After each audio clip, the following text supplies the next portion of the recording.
crazy. That's why I only know what he knows. Hey, I only grow as he goes. Yeah, I gotta give my lessons from the journey, baby.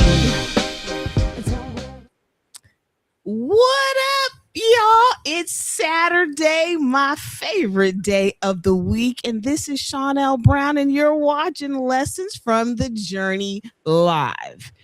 How was your week? You don't got to answer. Oh, no, you could answer. Answer in the comments. But before you answer in whatever comments that you're watching, I want you to head on over to the Lessons from the Journey YouTube channel. Why, says me? Because you need to subscribe so that you can get all the tips, tricks, tools, and nuggets that you need so that we can live well together. It doesn't matter if you show up here and learn some lessons that you don't know how to apply, and we're your community that helps you to apply them. Let me introduce to you my co-host, Gregory. Gregory or Craig? What are we calling you today? I don't even know today. Okay. Well, his name is Craig C. Carlisle, and I'm Andre. the only one that can call him Gregory. So I'm not Andre, and I ain't Susan. you're not on, and your name is definitely not Susan. That's what I'm talking about. I'm so glad. Identity check. And every 7th episode of every series, we get to play with my bestie.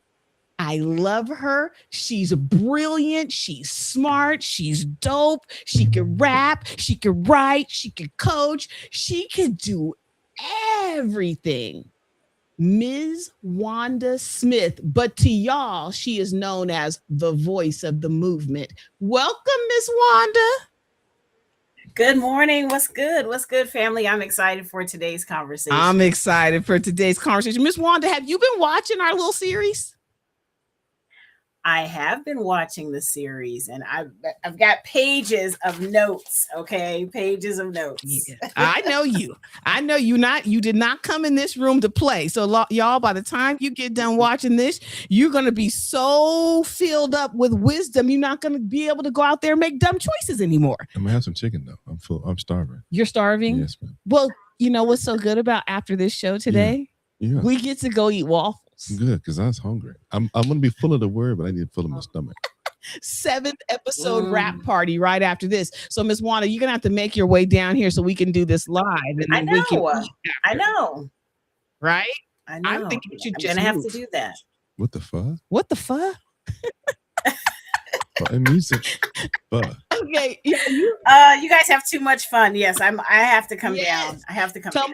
I have to be in this come place. play with us. So y'all, we've had a lot of fun getting going this morning, but on a serious note, we are in the last phases of a 6-part series called The Relationship Experience. This 7th episode is so that we can unpack what we learned. We don't do this show just because we want to entertain you. That is not the goal. The goal is for everybody who is involved, from the tech team to the people hosting to the guests to you watching, the viewer, to learn something so that we can do what? Live well together. The mission of Shawneeville, the mission of the mission of Shawneeville, the mission of this show is that we really learn to master the game of life.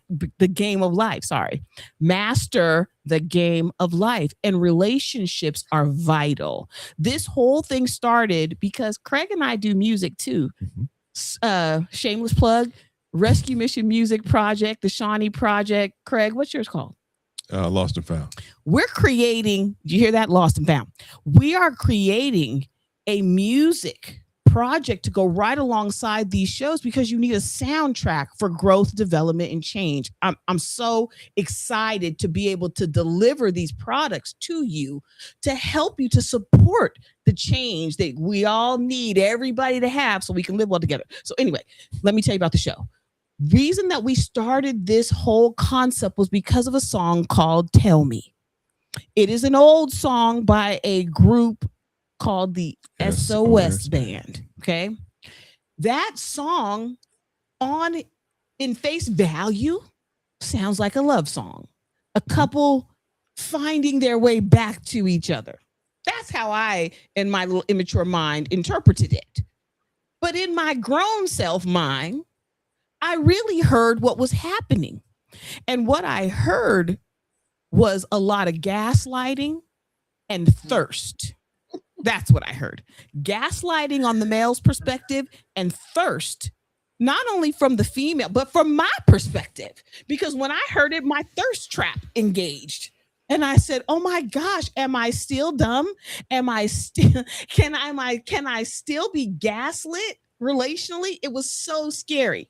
So now, tech team, can you cue up the video so that they can take a look at our journey through the relationship experience? I don't have to follow a fool. If my spouse is not living up to God's standard of the way he is supposed to do life, I am not to just throw my hands up and follow him. It is it's a harsh reality to know that you were thirsty. And then for me, what I've been processing since we started it was, why was I so thirsty? Number one would be, am I loved? Am I loved? And number two, how in the hell do I love? And I think those two questions really do go hand in hand. And I'm so on point with red flags. I mean, even funny. I'm just proud of you. I'm proud of you. You didn't let survival mode keep you stuck. You recognized it. That's what I'm talking about. It's tough because once you've been hurt, and once you find out that you don't want to be hurt again, either that same way or again, period, it becomes reactionary. So go into survival mode. When I listened to it, I realized I had allowed men to spin the block on me, asking me stupid questions like, tell me if you still care about us. What do you mean? I have two sisters who one day asked me how they could tell if a man has done the work. And after over a decade of working with men, here's what I have found out. If you want to know whether the guy in front of you is a man or just a boy in an adult body, all you need to do is ask yourself this simple question. Wow. That's a good show. It really is a good show. So, Miss Wanda, we've been inside the show. So I'm going to do something that I really hadn't planned on doing until right now. I'm going to let you drive. So I'm going to turn the mic over to you, and you let us know, what did you learn? And we'll move from there. So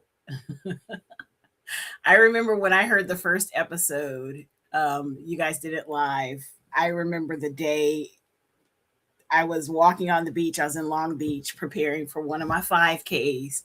And I remember watching the show. And I remember I called you later on that day. And I was like, oh my gosh, this show, your conversation was so deep.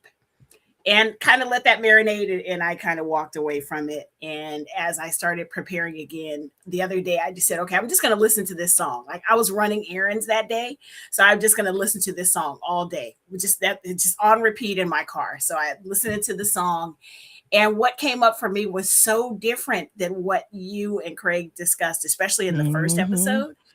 I was like, it's your lens and your experience, right? That this song impacts you in this way. So if you'll indulge me, I wrote down some things. Indulged. So I wrote, this song activates so many feelings. As I look at this song, I look at it as the ending of a relationship. I'm transported back to the end of my marriage when we were not on not so good terms. I feel the feelings on deep love and hurt simultaneously. When I made the decision to walk away from my marriage, I was very much in love with my husband, but sometimes things just don't work out. And that's real for a lot of people. Sometimes the chasm is so wide, the divide is so deep that there is no way to close the gap. This song brings tears to my eyes when the couple asks, if we really care for each other, tell me, why are we apart? The couple has gotten to the edge of the chasm, one on each side, and can't figure out how to close the gap and continue on the path of relationship. And so that for me, when I was listening to that and driving, that just this sadness came, because it took me back to that period where my marriage was unraveling. And so for me, it wasn't about being gaslit. You know, I was like, okay, that's Sean's lens, but my lens is the fact that I could see myself and my husband standing, asking us this is a conversation between two people whose relationship is totally coming apart. And it's like, how did we get here?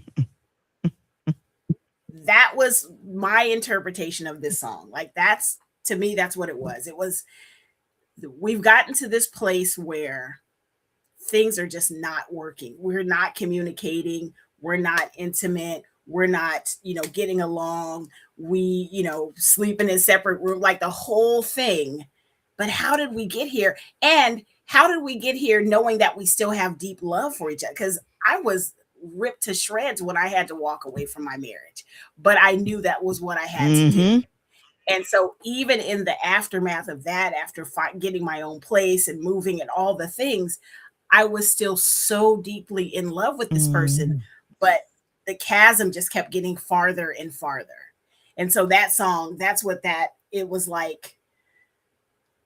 I'm here, you're there. We still love each other. How did we get here? Do you love me enough to help fill the gap with healing and love and all of the things that we need to close this gap that has come into our relationship? That's what I got. You're so dope. I'm over here taking notes like I'm at school. No, but I'm serious. You are so dope that you were able to, let me go back and study the original. And then let me take it. I love how God took you right to the realities of where this song played out in your own at the ending of your marriage. That's why I love that we're about to do Lessons from the Journey meets Full Circle, because when we come together, we're able to bring these lessons from the journey to a full circle conclusion so that the viewer, the listener, is able to move forward.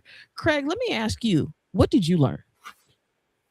I learned that it's a lot of stuff the men we do anyways. It's a game, right?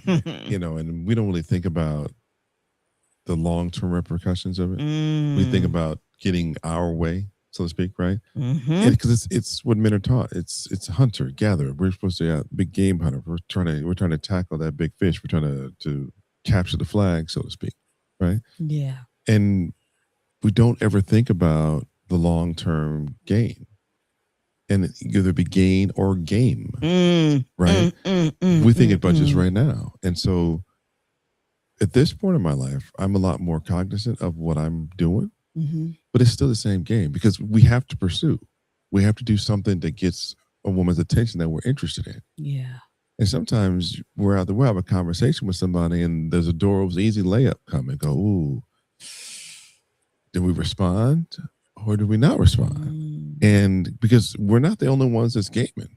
No, you're not. You know, so it can't always be sat at, it's just a dude's fault. No, it's a whole lot of stuff going on. Yeah. You can't play a game by yourself. No. It takes at least two to tango. At least two. Or two pieces in the two. What is it? Two pieces in the side piece. Oh God. Two dudes on the side chick. I didn't say chick, it was side piece. You threw in the chick. Well, the piece is still the chicken. Just two pieces. Shh. Sorry, my bad. Okay, can I tell y'all what I learned? Please. I learned that I do not know how to do relationships romantically. At the end of the day, when we got to episode 6, Relationship by God's Design, my motives for relationship totally invalid. That's the word I hear. Just my motives. I want somebody to love me. I want somebody to care about me. I want somebody That's not why God made it. And that's why they don't work. And that's why the song to me was gaslighting. And that's why God wanted me to hear it that way. He said, this is not my design. That man should not be calling a woman to go, why didn't it work? Oh, I almost said sorry. Thank you, Jim. Mister, it didn't work because you're outside of my design for you, Adam. Genesis chapter 1. How did he create it? What did he create Adam to do?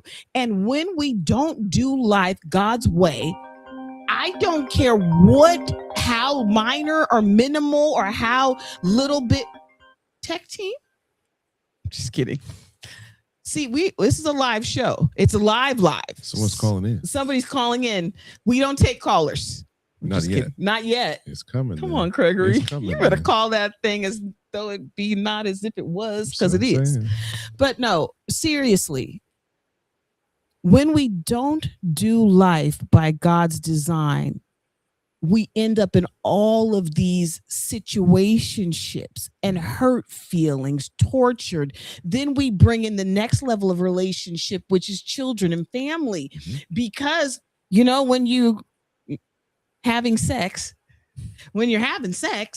the natural cause of that is children. That's an outcome that is very possible. So for me, as I listened to it for each week, it was like, dang, we don't even know why we're doing relationship, because if that man was doing relationship by God's design, that song wouldn't exist. Well, the truth, though, too, is even if we're not having children, sex doesn't bury child, also buries soul ties. Absolutely. Right. So it's going to tie our souls together and our thoughts and That's minds right. and spirits together in a way it's natural if it's in a husband and wife situation. Right. That's what it was created. Right. But when you're not married and you wind up in a situation like shit like this, we got a whole lot of other problems to deal with. That's right. That it's like, the core four and Root System Reboot. I talk about the core four. Root System Reboot is a method in the Shawneeville Global Live Well community, right? But that core four is a big deal. Mhm. It's spiritually, who am I? Emotionally, how emotionally intelligent am I? Mentally, how mentally stable am I? What influences my thoughts about myself, life, and others? And fourth, physically, do I understand who I am and how I even work physically? See, those first four keys are you. Mhm. The fifth key, relationally, you bring that into your relationships and you bring it into your resources, which at the end of the day defines your purpose. So this song, I couldn't understand, like, God, why did you have me start with relationships? Why didn't we start somewhere else? He said, because this is really the low-hanging weeds, is relationships. Because people are getting into these relationships to soothe their childhood wounds and their confusion, and so that's why they're having the conversation. Well, tell me that you still care about me, and because his inner child is broken, her inner child is broken. So, Wanda, which episode was most impactful? Oh gosh, I think it was episode 3 with the women. That one was the most impactful. For a couple of different reasons. There was just some things that came up